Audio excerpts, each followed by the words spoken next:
fruits, nuts, and seeds. Chapati, thank you for teaching us to be healthy. The energy that I feel with these meals. Chapati, that was really yummy. Like a kid with no toys. Health is my greatest joy. Come and see, come and be with our host Chapati.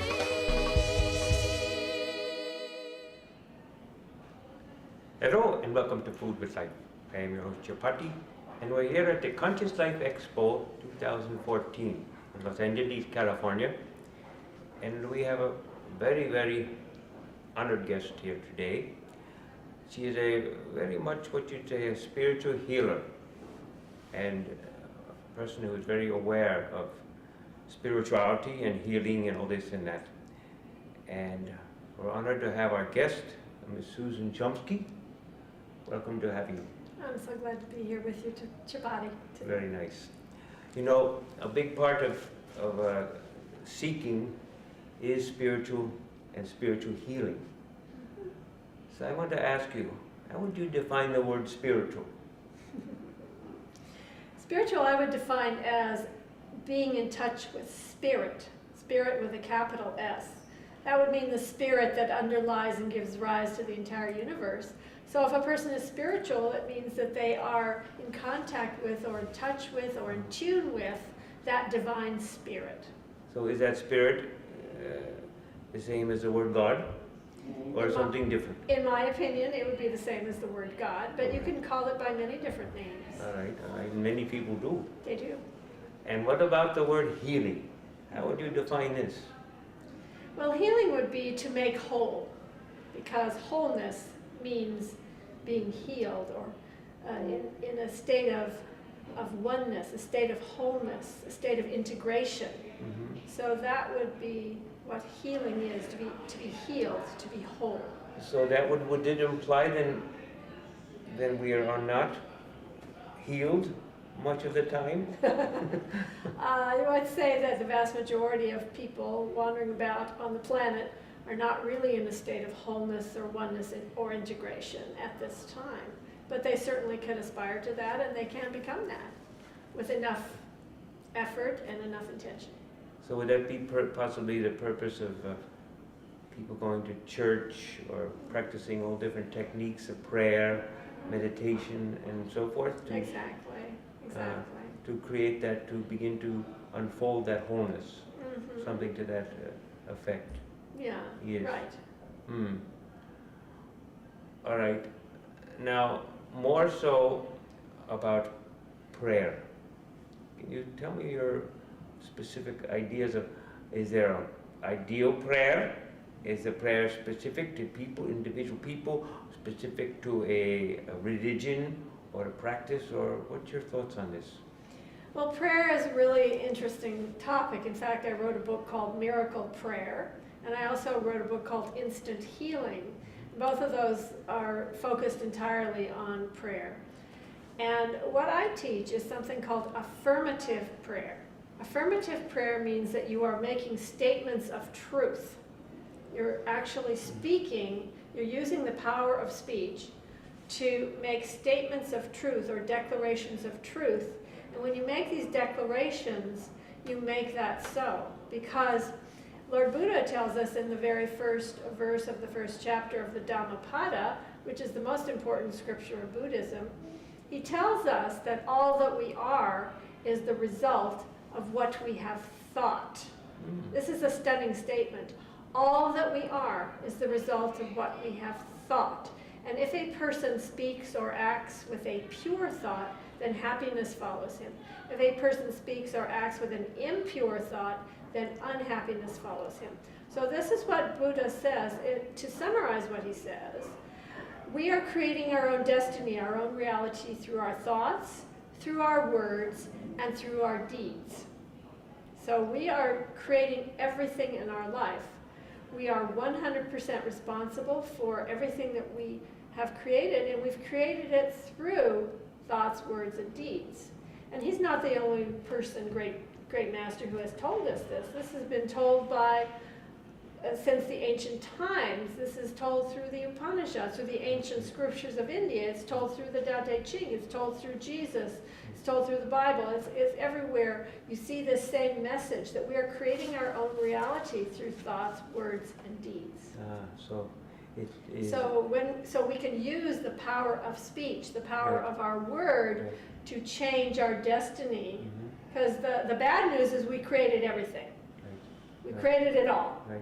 There are no victims, there are only volunteers. We created it all, either in this life or in some past life. We've created it.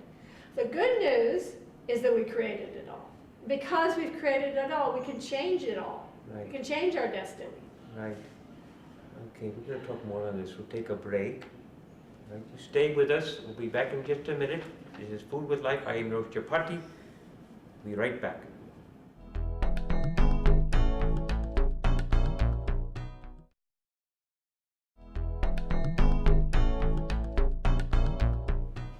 Hello and welcome back to Food with Life. I am your Chapati and we're here with our very honored guest. She's a spiritual healer and a spiritual teacher. And it's very nice to have Susan Shumsky here. Welcome back. You know, we talked a bit about healing and prayer. And is there indeed a miracle prayer, possibly, that you might say something about? Yes. So the thing is, my book, Miracle Prayer, is about a specific method of prayer where we are using statements of truth, declarations of truth. In other words, we're denying that which is not true, and we're stating that which is true. It's a different kind of prayer than you might find in churches and so on, in Orthodox religion, because many of those prayers are what we might call petitionary prayers, where we're begging and pleading God for something. In other words, what we're assuming is that God is kind of like Santa Claus.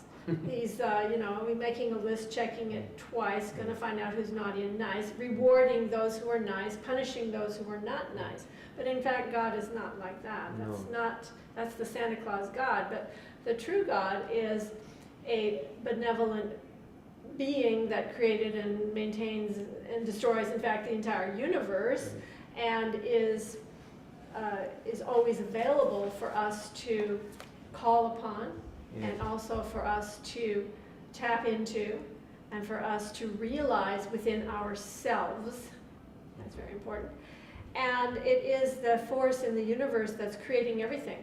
So if we can imbibe that force and make statements of truth that declare our own divinity, and in which we are in touch with our own divinity, and in which we are stating the truth. For example, there's a difference between facts and truth.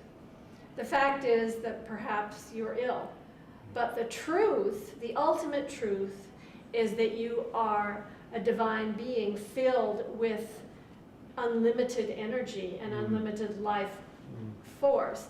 So if you can state the ultimate truth, then you can quickly become that. You can create an instant healing. You can create a well-being in your life. You can change your circumstances very quickly. All right, so this possibly touches on this, and it has to do more, in a sense, with the heart and with giving. Can you say something about that here? Because in my eyes, healing and giving in some way are very much related. I would say so, because if you are in touch with your heart, Yes. if you are in touch with that power of love, which is the power that magnetizes all the universe together into one wholeness, then what you're doing is you are becoming more godlike, and you're becoming more whole. You're becoming more in that state of oneness that I described earlier. So if you are charitable yourself, if you're giving, if you're loving, if you are in service to others, if you see your life as being a mission of service to others, then you're going to be more in touch with spirit, with a capital S. So I would say then, if you agree with me, godlike is all giving. That's right, because that is just one of the aspects of Yes. qualities of God, is Yeah. all giving, all benevolent, Right. compassionate, Yeah. merciful. Right. It touches on my eyes, how we can, in the body, what type of experience on a physical level. We have all these the chakras and all this auras, and so how can we maybe relate giving the heart and its alignment to the chakras? Mhm. And the chakras, you explain maybe a bit what they are. Okay, the word chakra is a Sanskrit word, and it means wheel, actually, that's what it means. And the reason why that term is used is because it has a hub and it has spokes. And it is a hub or plexus of subtle energy, of what we call prana. Prana is the life force energy that gives life to the entire universe. In China, they call that qi, and in Japan, they call it ki, and in India, they call it prana. So prana, this life force energy, is flowing through one of our subtle bodies. We have we have 5 sheaths, or what they call koshas in India, which are the 5 layers of the human energy field. Okay, I want to talk about that and more, but we have to take a break. So Okay. keep that in your mind, okay? I will. I'm Rosh Chapati. This is Food with Life. We'll be right back. Stay with us, please.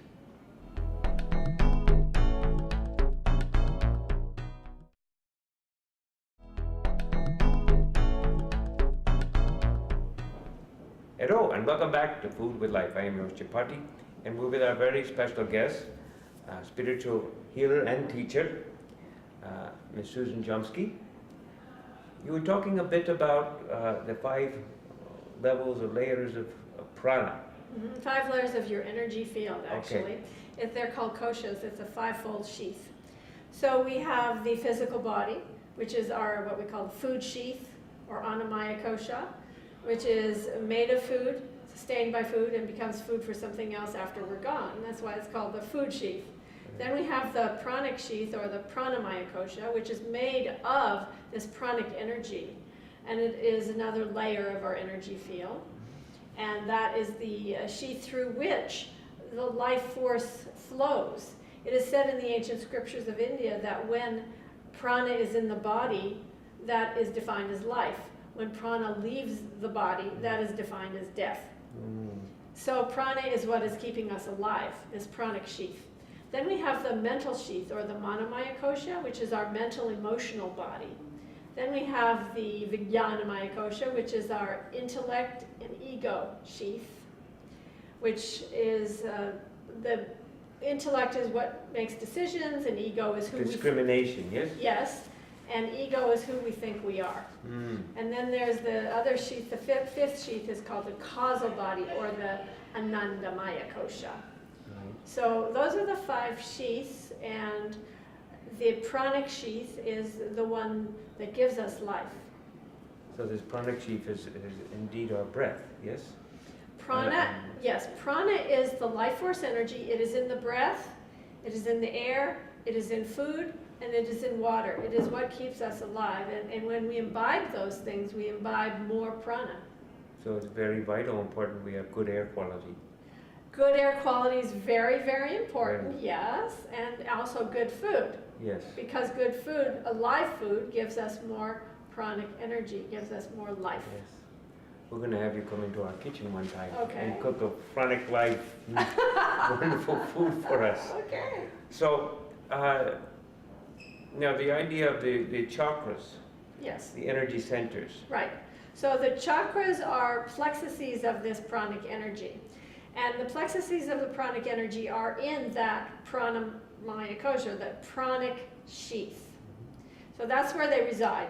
If you dissect a corpse, you will not find a chakra or a nadi or a meridian or an acupuncture point Right. anywhere, all right? But the fact is, that's what's keeping you alive. Right, it's live energy. It is. And the corpse is just The material. corpse has no life Right. inherent in it whatsoever, Right. which is kind of interesting. Yeah, You know, because you think the body is what's alive, but it isn't. right, right. As soon as you die, you're cold, there's no more heat in the body, and there's no more life. It's a material. It's like this. Exactly. stone. So I know I'm stepping to a higher level. We have this physical, gross existence here. Your body, my body, this table, this chair. And there's something when we see each other, I know there's an image you can say is around a person, an aura. Can you just talk a bit about auras? So the aura, in fact, is that fivefold sheath. That is what our aura is. And if a clairvoyant is looking at an aura, or if you take a photo of an aura, what you're looking at is the mental sheath, the manomaya kosha, the mental body, the mental emotional body. So you're looking at the colors and you're seeing what the person is feeling. You're seeing what they're experiencing. And you can also pick up in the energy field, you can see if there's problems, if there's illness, or if there's emotional problems. And those may show up as dark streaks or gray or even black. So what are these colors? I know there's all colors, red, Right. orange, yellow, green, There blue, are. and violet. So what do they all mean in your aura? All right, so the red color means life force energy. It means that you have a lot of pranic energy. A person who's an athlete or a child would have a lot of red in their auric field, for example. Yellow would be more of an intellectual color, somebody who's studying, someone who's perhaps giving a speech, someone who's involved with intellectual activities. That would be the yellow. Orange would be someone who is very social. For example, a salesperson would have orange in their auric field. They're a people person, you know. Green is a very healing color. Often if a medical person, someone in the healing field might have green in their energy field, or a person who's just very healthy and balanced and centered may have green. The blue color is a more spiritual color. That would be somebody who has spiritual aspirations, or they're involved with prayer or meditation, or else they're championing some kind of cause. That would be a blue color. And an indigo color would be like a royal color. It's purple, you know, so you have heard of royal purple. Maybe someone who is either in the clergy or perhaps in a royal position, something like that, might have indigo. It's also a spiritual color. Then the last color, which is the violet or magenta color, that usually indicates psychic abilities, clairvoyance, clairaudience, clairsentience, somebody who has this high spiritual vibration. But really, I think the highest spiritual vibration would show as a bright white color. White. All right, we're going to talk more about the bright white, Okay. the violet, and also beings on a higher level. Okay. I am your host, Chapati. This is Food with Life. Stay with us. We'll be right back in just a minute.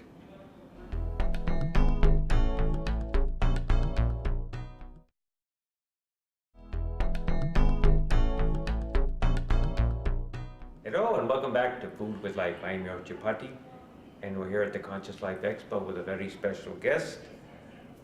She's a teacher and a healer, Ms. Susan Shumsky. Welcome back again.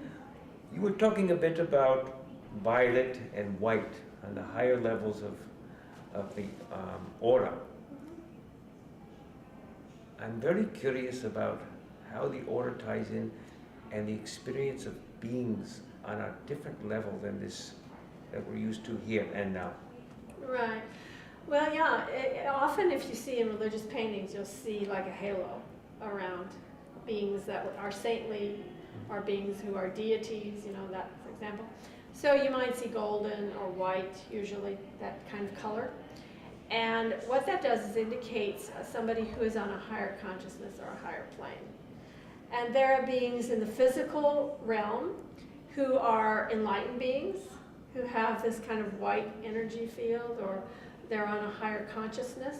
And there's also beings in the spiritual world who we can communicate with and who are divine beings. And so there are many beings on a higher plane that we could have communication with, for example, or have conversations with. And these would be angelic beings or archangelic beings or ascended masters. So do they have their own interaction, yes? The whole life on the angelic realm, Right. or whatever realm it might be, and they have, I could say, do the angels go shopping? I don't think they have any needs like that, but No, but you understand that they have their own interaction. Probably, yes, they do. As a matter of fact, it is said that, for example, the ascended masters meet, and they meet in like councils, and they decide things together, you know, and they work together for the good of humanity, really, Right. for the good of this planet. And you might find them in their ascended master retreats, in fact, places like Mount Shasta or the Tetons, for example, in the United States, or over the Gobi Desert, or Right. the Himalayas, and in Peru, you know, different places in the Andes. So these ascended beings, what they are is they're spiritual beings of light who can appear anytime to anyone in any form. So you can have a visitation from one of these beings. You may have, sometime in your life, have had an experience where somebody just came up to you out of the blue and told you some very profound, meaningful statement. They just kind of appear. They just kind of, this person comes up to you and says something to you, and it completely changes your life. Or you get some incredible insight about yourself, or suddenly you go in a different direction in your life after you had this conversation with this person. And the person wasn't really a person, they were an ascended master who appeared to you in physical form to give you a message. Really? So what about somebody like a friend comes up to you, right, and starts spilling out some information which you're very surprised?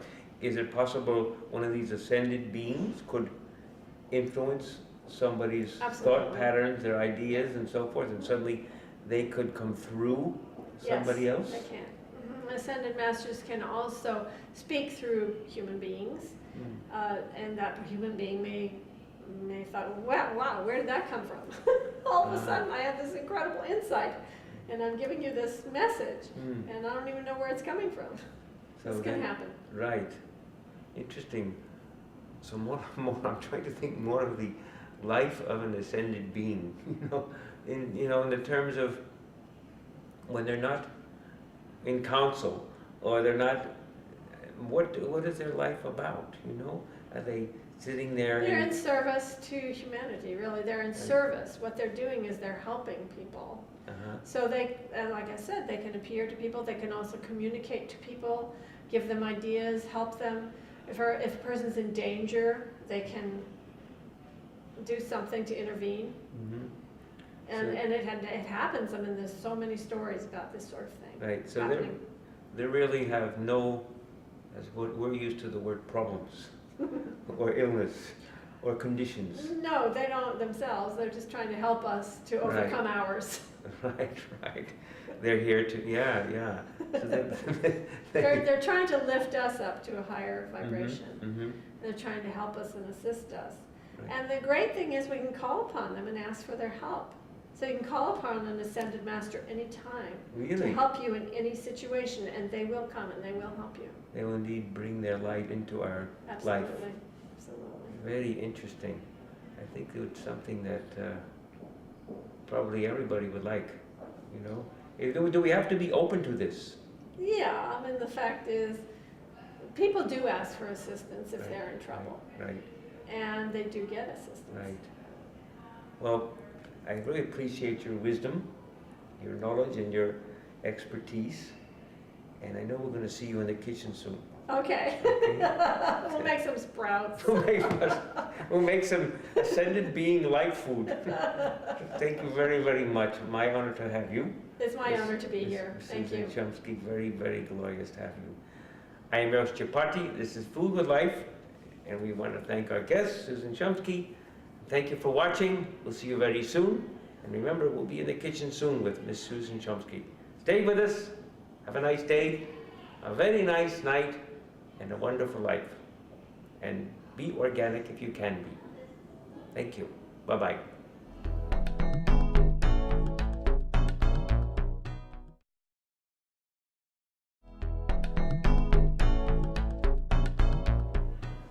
Hello and welcome back to Food with Life. I am your host Chapati, and we're with our wonderful guest, Susan Shumsky, and we've been talking a bit about chakras, auras, and things of this kind, and ascended beings, if you will. Can you give us some guidance or some techniques that people can use to get in touch with this, either a higher plane of existence or get in touch with their inner selves, or is that the same? Yes, actually it is the same. Your inner self is the same as the divine presence, because it's all within you. Every scripture in the world tells us that God is everywhere present. God is present in all things, in all places. God is omnipresent. So if God is omnipresent, then God has to be within you as well, because God is everywhere, and you're somewhere, and therefore you must be where God is. I think. Yes. So God is immanent. God is right here within you, and you can experience that.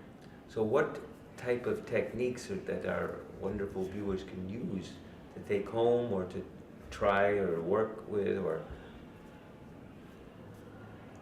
Right. So it's very simple to Yes. experience the divine presence. Okay. Very simple. All you have to do is you just sit down in a chair and you close your eyes and you take a few deep breaths and get quiet and still and centered and balanced within yourself. Then you take a few more deep breaths and get even more quiet and more still.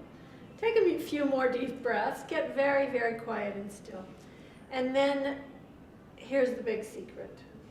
All you have to do is ask. Ask. Just ask.